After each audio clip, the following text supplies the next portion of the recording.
Hey babes and welcome. My name is Nadia Sayapin and I am here to read you another chapter from my book, The Rebels. Yes, it is wholly unedited because the friend I created this channel for likes seeing my mistakes. Yes, I'm reading it and putting it up here because I cannot afford to turn this into an ebook. So, if you found me, I'm so happy about that. It means I did something really right or you did something really wrong. So, if you're ready, if you're brand spanking new, you might want to go down there and go and click the link to go and get to the first video in the series. Otherwise, let's get on to chapter 40.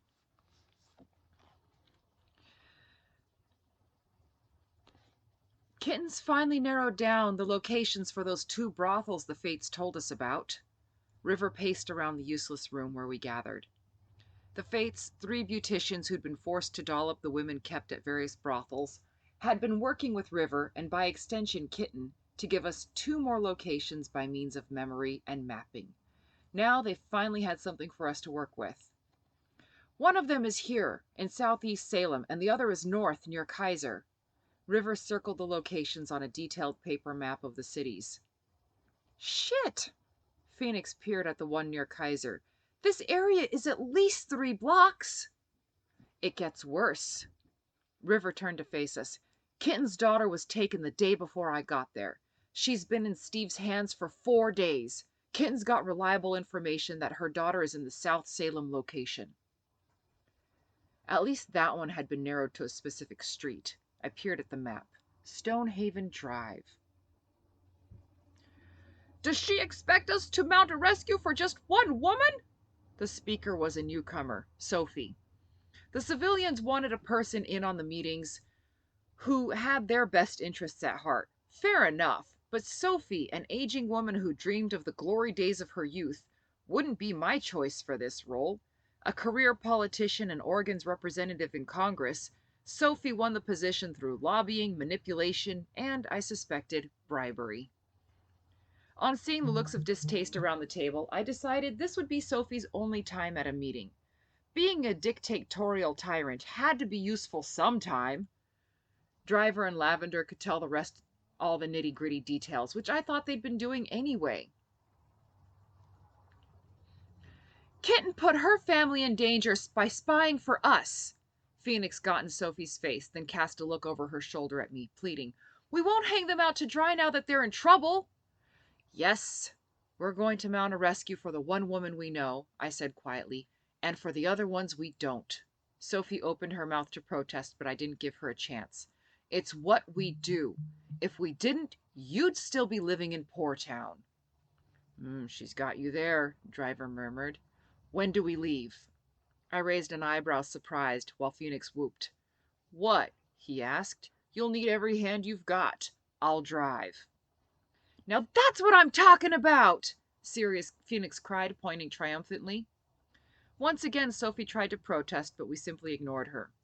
"You're here to observe and inform the others," I said tersely. "Unless you've got something useful to say, zip it." Damn politics anyway. If we left it up to her, we'd be cowering in the lair with the fighters working to protect and supply her and her constituents. "Oh, one more thing," River interjected. "Kitten thinks someone in her house is spying for Steve. Probably trying to get put in a better neighborhood or more food." "God damn it," I sighed, sitting back in my chair. Around me, people voiced their anger and outrage or looked defeated. "Does she know who it is?" I cut through the chatter. "Mina?" River asked rather than stated, staring at her feet. "Mary?" she tried again. I hope nobody noticed the little starts from me, Sirius, and Phoenix at that. "No. Mina is closer. Muna, Mana, Mona. Mona!" River looked up triumphantly. "Mona! What shall we do about her?" "Kill her?" Phoenix suggested. I shrugged and a moral debate nearly broke out, but Eleanor overruled them all, saying that we'd cross that bridge when we got there, and it should be Kitten's decision anyway. "We don't have time for this!" River slammed a hand down on the table, startling everyone into silence. We need to get in there ASAP before they do any more damage to another woman. So can we please plan this sucker? In the ensuing silence, I studied the map. We'll need at least 4 groups, I announced. 1 for each of the brothels, 1 to get the rest of the family out, and a spare to make some noise when we need it. I want the one for Kitten's family, River volunteered. I nodded. You got it. You know the area and the patrols best. Sirius, I want you and your team on standby. We'll figure out where in a minute. Seahorse. The soldier sat up. You've got the northern location, I've got the south. Pick your people. I stared around in the cold pre-dawn light at the meadow full of people. Those staying behind had turned out to see us off, and it caught me seeing the difference between the groups. The fighters were hard, sharply defined, all angles and violence. Their ragged clothing, much mended and patched, did nothing to detract from the aura of danger. Weapons, holsters, quivers, bandoliers, and small packs jockeyed for space on every person, yet not one looked unbalanced or uncomfortable. Nervous? Yes. Uncomfortable? No. The ones staying behind were split into more groups still, with hunters and guards having a similar feel to the fighters, minus the violent edge, while the civilians looked far more reputable.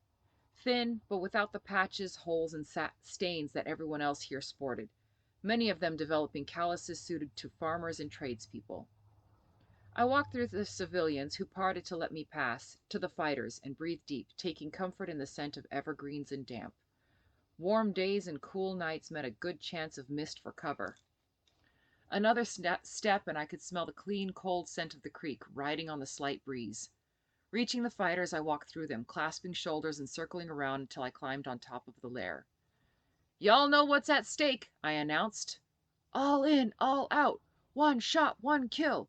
No luck, all skill, we shouted. Our cries echoed from the trees, from the hills, as the determined group of men and women disappeared into the trees, heading for the vehicles. I stretched out on the grass in a patch of sunshine, resting my hands loosely on my belly. It'd been a long 2 days to get here, and we were finally going into Salem tonight. We'd come in from the north looking like a work convoy, splitting up before we got to Salem's north gate, each group making their way to a predetermined spot to wait for nightfall. Here was a clearing south of Salem in the middle of a bunch of trees. A tiny dirt road cut through the north side of the clearing, and a little creek burbled happily on the far side of the bushes to the west. The sunlight shone on the leaves, turning the air golden and green with rich life. It felt good in the warm valley, thawing the cold from my bones. My team had gotten to our location just after noon, and by my reckoning we were the last ones to do so, coming at the city from the southeast. Every group consisted of 5 fighters and a single driver to stay with the car, while driver and doc stayed on the bus, hidden in a centralized location. All of us would simply have to load up to overflowing or steal an extra car. We'd already brought every working vehicle we had, 4 trucks and a bus, the last one left running from the buscapade.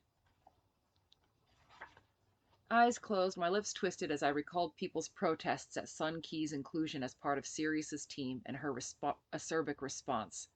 She's killed more soldiers than most of you. I listened to my team moving around, idly thinking about the people I'd be risking my life with in a few short hours. Phoenix, small, fierce, and dedicated, her short, sandy-colored hair kept hidden under a ball cap when we were in the field.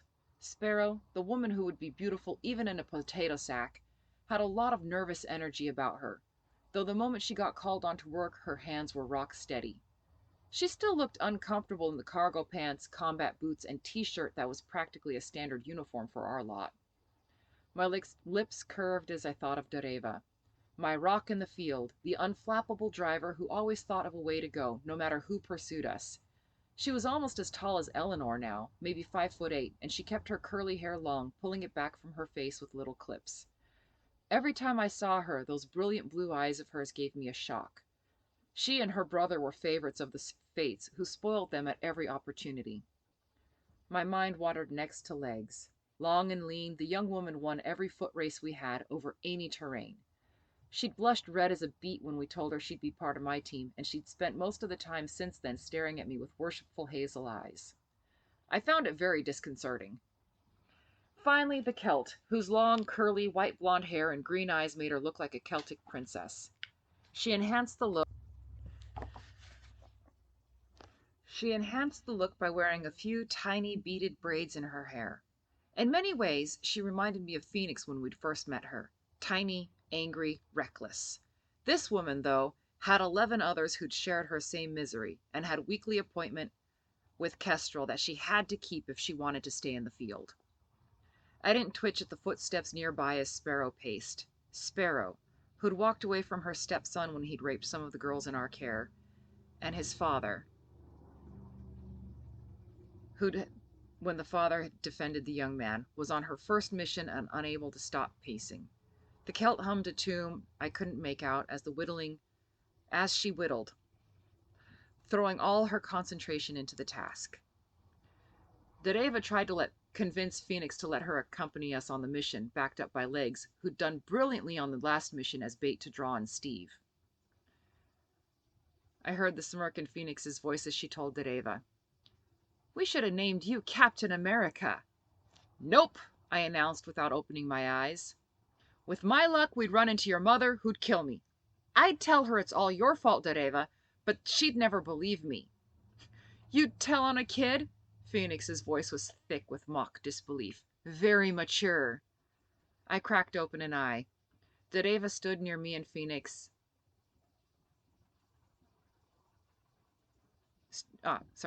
Dereva stood near me, and Phoenix had her back to us both as she set up her large rifle to have it ready in the truck. I snatched up a pine cone and flung it at the back of her head, scoring a direct hit.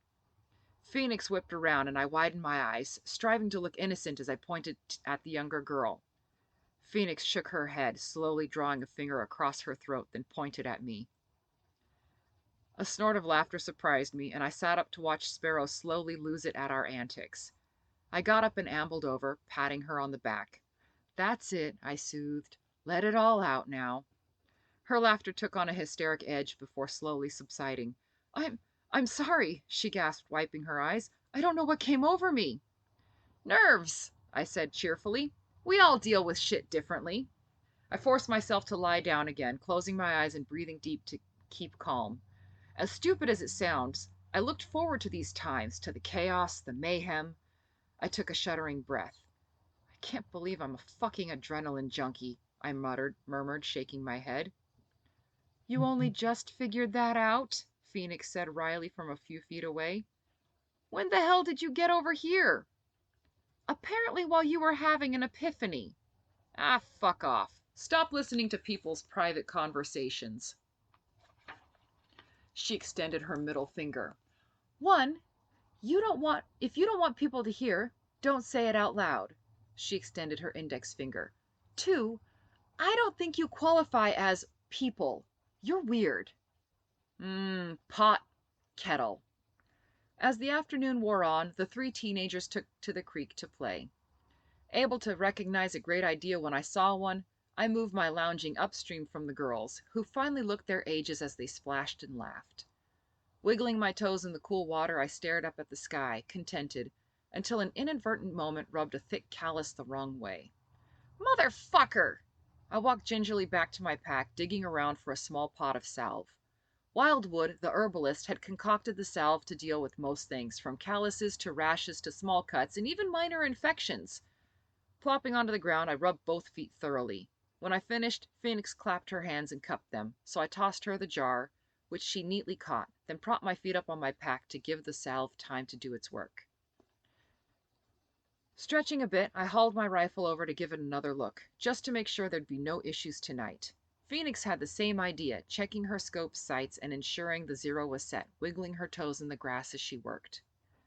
Sparrow had fallen into a light doze until a shriek of laughter tore through the air and the woman sat up with a start. "Oi!"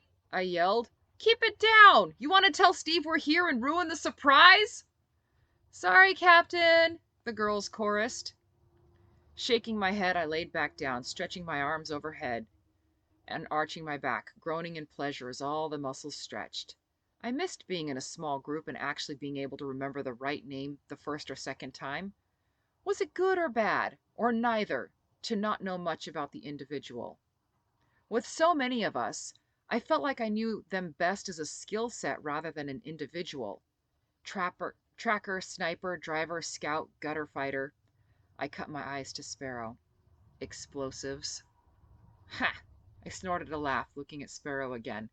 Who'd have thought the woman raised in privilege would be so damn cool under the pressure of creating and setting charges? She did pretty good at disarming them, too. Finally tired, the girls left their play in the water, flopping down in the sun to dry. I smiled at Dereva's sleeping bag. I'd gone through 2 different sleeping bags before finally getting the blanket, but somehow that girl still had the one she'd started with, which had a huge cartoonish picture of Wonder Woman across the front. Not exactly subtle. The Celt began humming, then sang softly. I haven't done all that I could. I haven't been all that I should. Always told myself I'd do better. Never believed I could. I rolled my head carefully to see Phoenix, afraid that if I moved too quickly I'd startle the Celt to silence. Phoenix had her face tipped to the sun, a smile dancing on her lips. During the chorus, Dereva joined in, harmonizing. When I turned toward the girl, I also saw Sparrow curled on her side, watching the girls in wonder. I say my lines, I play my roles, I play my part, I say I'm fine. But in the end, I always long for the home I never knew. My eyes stung and I laid back down, tossing an arm over my eyes so the others couldn't see the memories of home on my face. I pulled them out, holding each one up in my mind like precious gems in the sunlight. Grace's smile and the smell of her homemade pizza and how she looked in her wedding dress. Sean's teasing and laughter. Peter hugging me before he deployed. Papa's strength and the smell of grease that I couldn't help but associate with him. I ride the rails, I see the world, every part a beautiful piece. Now I see how it's all connected. I am already home.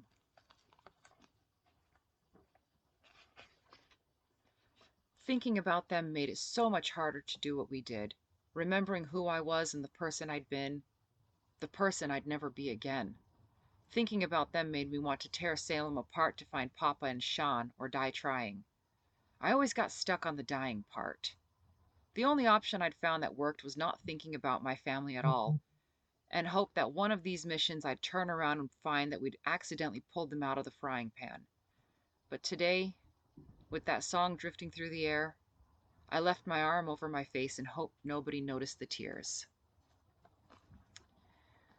Thank you for joining me for chapter 40, and I will see you next time on chapter 41.